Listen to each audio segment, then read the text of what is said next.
Welcome back to my channel, One Adventure, mga ka-adventure. Ngayong araw ay papunta tayo sa seminar ng city planning. Pinatatawag tayo ng city doon sa mga representative ng Homeowners Federation. Isa tayo doon sa mga BOD. Tayo yung mag-a-attend ngayon ng seminar sa barangay San Manuel. Kaya ngayon nandito na tayo. So, nagbibiyahe na tayo. Dito tayo sa Guyabano Road. Dito sa may pinanggalingan ng ating homeowners ng Bagong Liwanag Homeowners Association. Sana maisalin ng city planning yung aming kalsada na mapagawa. Kung hindi man ngayong taon, by next year. Kasi matagal ko na itong hinihiling kay Miga Apuradong Administrasyon. Hindi bukas kundi ngayon, Mayor Byron Rodriguez.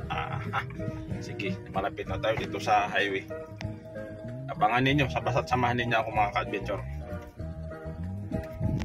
Na tayo ka-adventure sa kanto corner ng ating pinanggalingan ng Bagong Liwanag. Yan, tayo ngayon ay kakanan. Yan. Nasa harapan natin ngayon yung Colegio de Santa Rosa Private School. Yan o. Yun, sa National Highway tayo ng North.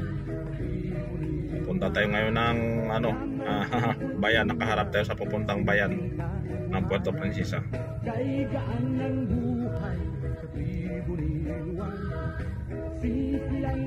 Kapasok na tayo sa road ng Barangay San Manuel. Ang ganda ng mga punong kahoy, mga ka-adventure oh. Yun, nasa corner na tayo ulit.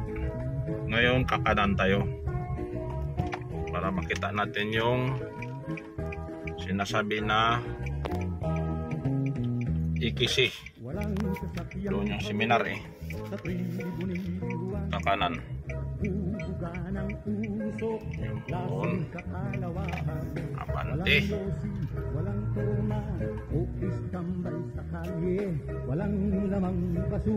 Tayo. Ang matatagpuan natin dito ay ang Balay Tuko. Ayan. So may kanan natin. Diretso lang tayo mga ka-adventure. Sa kaliwa natin ay mga tindahan ng sales. Oh, yan oh, mga pakinasin. Sana tayo sa unahan. Ang makita ko raw na puting building. Sa kaliwa, dito na tayo. Dahan-dahan lang ka-adventure.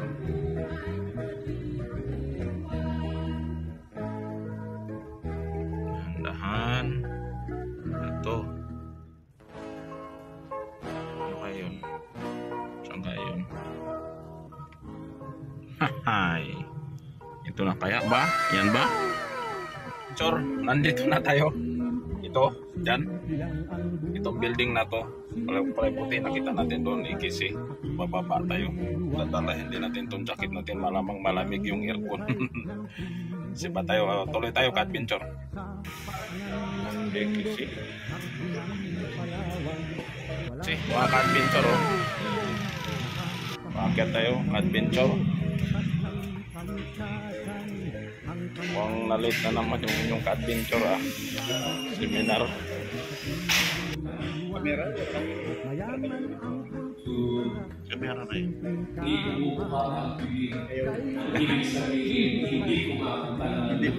Kamera. Kasi kumakanta na eh. Dari posisyon ng presidente. Katampag sa layo. Napakahalaga ito para sa akin. Kasi ito naman ito, yun po yung plano kung saan patungo, anong gagawin ng ating lungsod para puntahan yung patutungan na darating. Muli po, hindi ako magpapatagal. Congratulations po sa training process na ito. At sana po ay meron tayong matutunan at mas maging makaulungan po ang proseso nito. Gandang umaga po at welcome po sa training process na ito. Thank you very much, Attorney, for that inspiring welcome message. And next po natin, to give us a message, let us all welcome our CSO Chairman, Dr. Romeo A. Valdez. At pumawin ang ating pambansang awit, di ba? Kasi totoo po yun, but for the total or yung local people's council talaga ng Puerto Princesa. So hanggang ngayon, salamat sa reminder, Sir Councilor, kasi hanggang ngayon wala pa talaga tayo napopropose kasi isa yun na pwede natin magawa. We can have our proposal na magkaroon din na ordinary. Tuloy na lang sa message. So, yung first nga yung ako, yung LTC, pero sa atin po, anong tawag po natin dahil yung city development.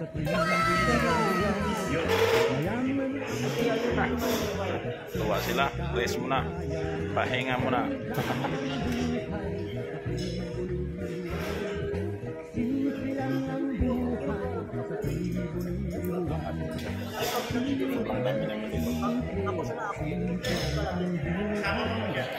Yan, nag-picture si President Cardanyo ni Cardanyo sa mga korosyon.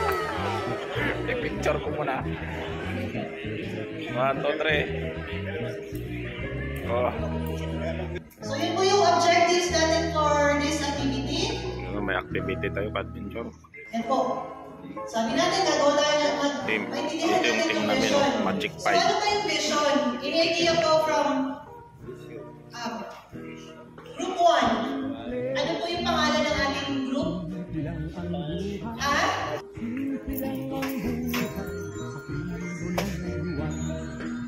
Bakit naman mo importante yung vision?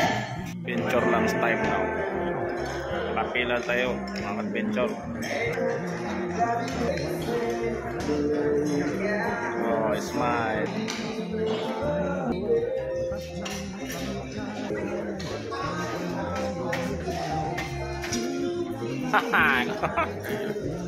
Cardanyo, nagpapakit sa likod.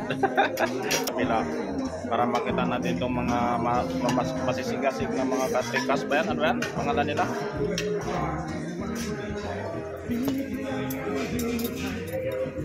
Adventure lunch time now. Lunch time ni Adventure. Team namin, Magic 5. Nabibilang tayo ng oras ng very rush. Okay, so we were able to identify descriptors. There are 3 important descriptors that we have identified: well-planned, well-built, and resilient. We are assigned on infrastructure development sector. The success indicators, effective and functional, basic and physical organizational structures and facilities, functional social and economic infrastructure, and adequate engineering design, build, and develop infrastructure. So out of this, we were able to formulate our vision. Puerto Princesa City provides a well-planned, well-built, well-developed, and resilient infrastructure. Clap your hand. Okay, so Everybody.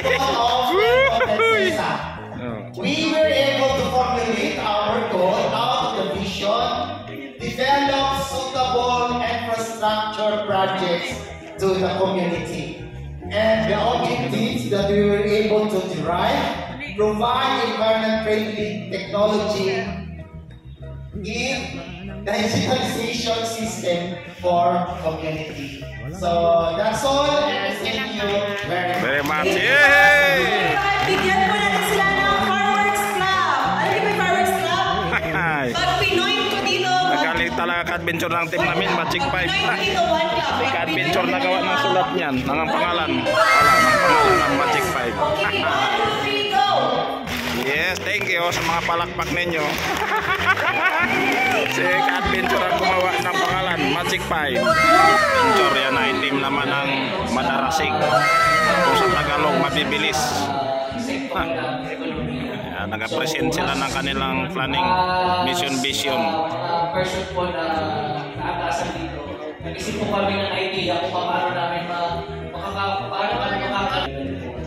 sa poverty threshold na tinatawag. Economic situation ng Puerto Princesa. Saan na po ba malakas? Saan na po ba malakas yung ekonomiya? Ikot-ikot lang dito ka-adventure ng aking video. Princesa po rin ba ay malakas pa rin po ba pagdating sa tuloy lang po tourism yung planning process.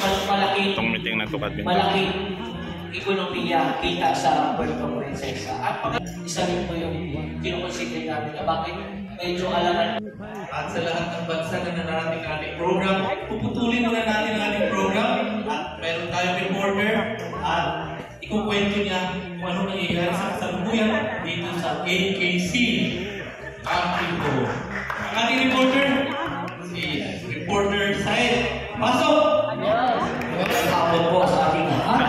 At nandito ngayon ang grupo ng rich. Hindi po ito mga mayayamang grupo. Unang rich. Kaya abudin. Wala ba tayong mga kamay?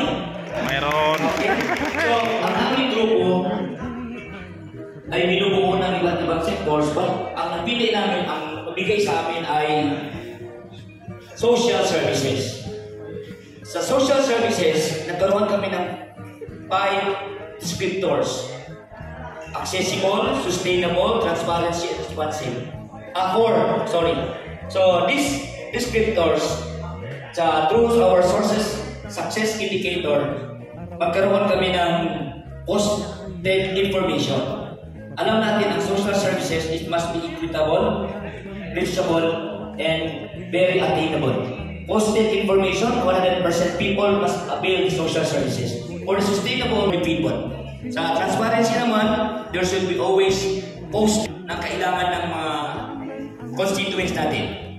Then for the responsive, competent na talagang maasahan at biglang makasagot ng kailangan ng taong bayan. So, our vision, we were able to formulate a vision of sustainable, transparency, accessible, and responsive social services in fair and just manner for the needs of the community. We are living in a political world, but as CSO, we must be fair. We must be just in dealing services, in giving opportunities towards anyone, regardless of sectors, regardless of religious, regardless of social affiliations.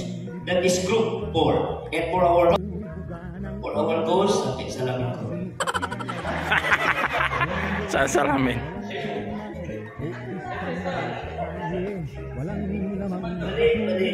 Sorry. So at the end of the vulnerable individuals, the indigent. So that ends my report. Thank you for listening, and God bless us. Yeah. Thank you po sa group. Meron pa po? Okay, dahil po, bigyan po natin sila ng fantastic. 1, 2, 3, 1, 2, 3, fantastic! Fantastic! Team ng Ipil.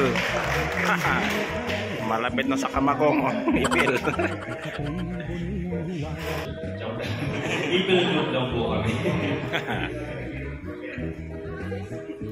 Okay, so naka-assign po kami for institution sector. Our vision po is a globally recognized institution cultivating strong leadership and promoting effective governance practices and fostering a culture of collaboration. Yung goal po namin to attain the vision ay nag-focus po kami sa dalawang indicators, which is strong leadership and sustainable economy. So, reliable commitment to the community with democratic practices, accountability, and respect for civil liberties. And the other, sustainable economy aims to balance environmental, social, and economic priorities to meet the needs of the present. Thank you po. Thank you sa Ipil Group. Dahil na, bigyan natin sila ng amazing clap. 1, 2, 3. 1, 2, 3. Amazing. 1, 2, 3, go. 1, 2, 3. Amazing. So, yun po yung ating pieces, nakikita natin, yun kung sinasabi kong bits and pieces, ito po yung measure po natin, or goods and products na pinoproduce nila at kinoconsume, pati na rin po yung size or proportion ng built environment relative po doon sa unbuilt environment. So ano yung feedback or tawag dito, learnings natin. So meron pong na po. Palahin na natin from Architect John Kamanting. Reflection. From United Architects of the Philippines and member din po si UAP na Local People's Council and then sa monitoring and evaluation ng PMC at saka ng CSO, ano yung ginagawa sa monitoring and kung ano ba yung mga dapat gawin. Pero sa continuous involvement na for this whole day activity, nagpapasalamat din ako dahil marami tayong natutunan kung paano ba gumawa ng visions, objectives. Puerto Princesa City. Signed, Engineer Dominic C. Sagon, and from the CSO Desk Officer, our City Planning Development Coordinator, and Dr. Romeo A. Valdez, our President of Local People's Council of Puerto Princesa City. So, yung ating pong valedictorian, tatawagan po natin si Sir Justine and si Dom Romeo po, pati po sa harap. Sa ibang mga incorporated Puerto Princesa City Association. Simple lang ang buhay sa tribo ni Juan. Simple, simple, simple lang ang buhay. Simple lang ang buhay sa tribo ni Juan.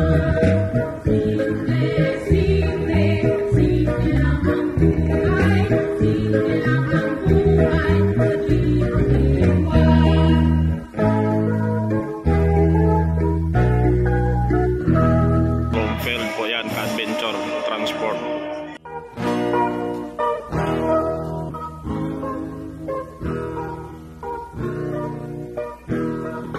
Simple, simple, simple lang ang buhay.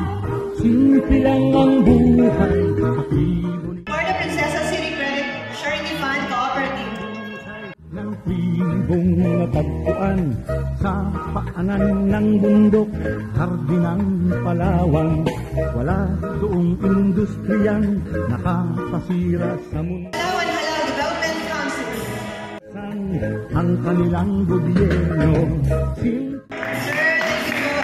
Rastas Farmers Association. Yaman ang kultura, simpleng kabuhayan, kay gaan ng buhay. Purpose Cooperative. Simple lang ang buhay sa tribo ni Juan.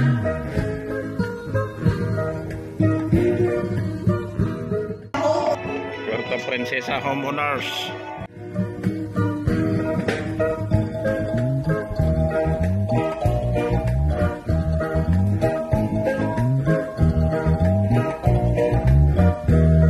Ang tag-ulan pagtatanim, ang tag-araw ay tag-tanim. Biyaya ng lupa sa tribo ni Juan. Walang lason Natural and Historical Foundation of Palawan and City of Puerto. ay binagkalat sa tribo ni Juan. Simple lang ang buhay sa tribo ni Juan. Mayaman ang kultura, simpleng kabuhayan, kay gaan ng buhay sa tribo ni Juan. Meron kami awarding ng ating 1,450 points.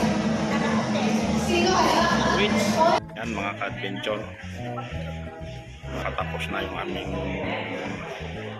training on the planning process ng city planning. Picture daw muna mga ka-adventure. Magsali tayo ngayon dyan. Paano tayo magsali kasi wala tayong cameraman. Wala tayong taga-video.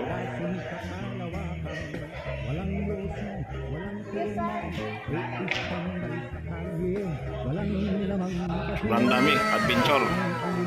Mga cooperative yan. Mga adventure. Tapos na yung aming seminar sa city planning cooperative lahat po yan, mga adventure.